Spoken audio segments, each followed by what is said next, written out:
John 12. Then Jesus, 6 days before the Passover, came to Bethany, where Lazarus was, which had been dead, whom he raised from the dead. There they made him a supper, and Martha served, but Lazarus was one of them that sat at the table with him. Then took Mary a pound of ointment of spikenard, very costly, and anointed the feet of Jesus, and wiped his feet with her hair. And the house was filled with the odor of the ointment. Then saith one of his disciples, Judas Iscariot, Simon's son, which should betray him, Why was not this ointment sold for 300 pence, and given to the poor? This he said not that he cared for the poor, but because he was a thief, and had the bag, and bare what was put therein. Then said Jesus, Let her alone. Against the day of my burying hath she kept this. For the poor always ye have with you, but me ye have not always.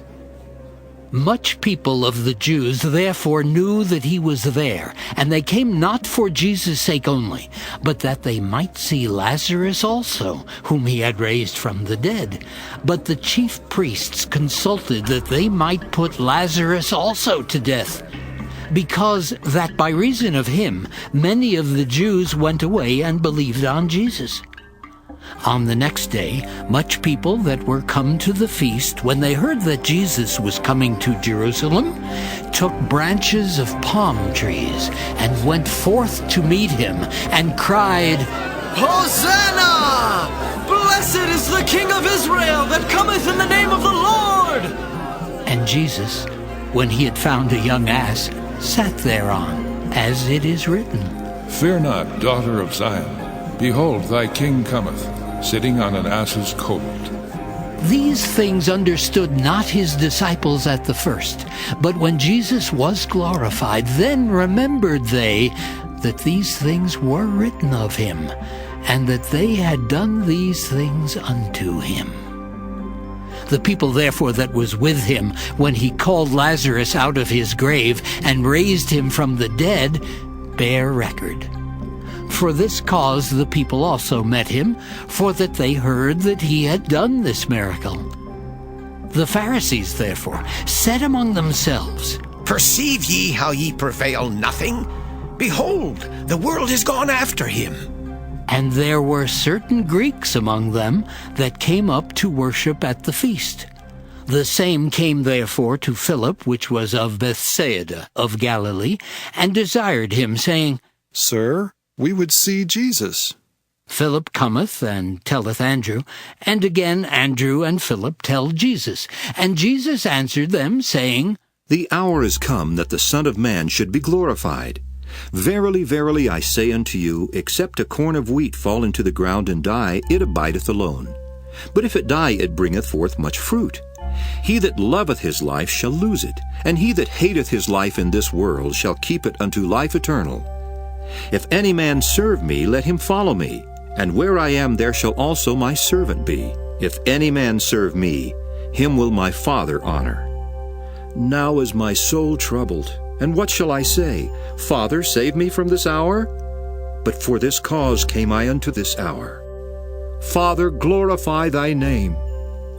Then came there a voice from heaven, saying, I have both glorified it, and will glorify it again. The people therefore that stood by and heard it said that it thundered. Others said, An angel spake to him. Jesus answered and said, This voice came not because of me, but for your sakes. Now is the judgment of this world. Now shall the prince of this world be cast out.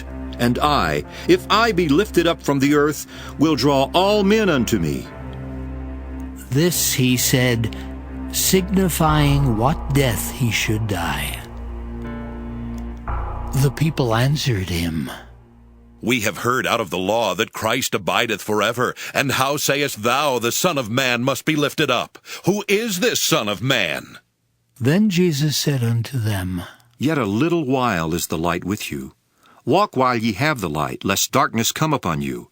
For he that walketh in darkness knoweth not whither he goeth. While ye have light, Believe in the light, that ye may be the children of light. These things spake Jesus, and departed, and did hide himself from them. But though he had done so many miracles before them, yet they believed not on him, that the saying of Isaiah the prophet might be fulfilled, which he spake. Lord, who hath believed our report? And to whom hath the arm of the Lord been revealed? Therefore they could not believe, because that Isaiah said again, He hath blinded their eyes, and hardened their heart, that they should not see with their eyes, nor understand with their heart, and be converted, and I should heal them. These things said Isaiah when he saw his glory, and spake of him. Nevertheless, among the chief rulers also many believed on him. But because of the Pharisees they did not confess him, lest they should be put out of the synagogue. For they loved the praise of men more than the praise of God. Jesus cried and said, He that believeth on me believeth not on me, but on him that sent me. And he that seeth me seeth him that sent me. I am come a light into the world, that whosoever believeth on me should not abide in darkness. And if any man hear my words and believe not, I judge him not. For I came not to judge the world, but to save the world. He that rejecteth me and receiveth not my words hath one that judgeth him. The word that I have spoken, the same shall judge him in the last day. For I have not spoken of myself, but the Father which sent me. He gave me a commandment what I should say and what I should speak. And I know that his commandment is life everlasting. Whatsoever I speak, therefore, even as the Father said unto me, so I speak.